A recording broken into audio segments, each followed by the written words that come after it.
Bonjour, je suis Mathieu Cizel, je fais mon doctorat à l'ENS de Cachan sur les MOOC. Donc je travaille sur les apprentissages en ligne, donc en particulier les apprentissages en ligne gratuits. Donc le message que je voulais faire passer au colloque, en fait, c'est de dire que les MOOC s'inscrivent dans une tradition assez longue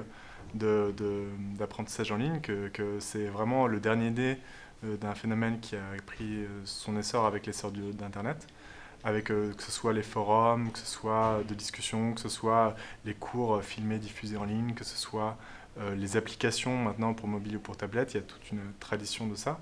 Et il faut voir que les MOOC restent pour le moment relativement limités parce qu'ils se limitent à une logique de diffusion de contenu et sont relativement peu interactifs et en fait n'utilisent pas le numérique dans tout son potentiel. Et donc mon discours, c'est vraiment de dire,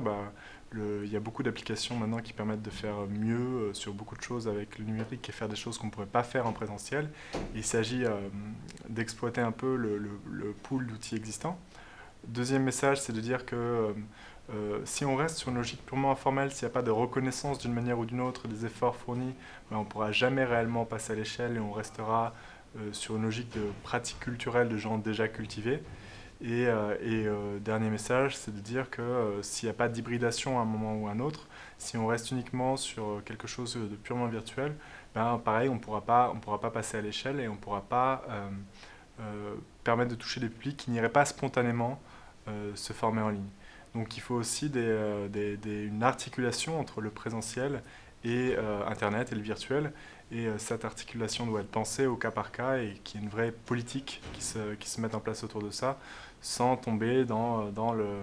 la frénésie pour l'outil en oubliant la pédagogie qui doit rester le moteur de tout travail d'intégration d'une technologie.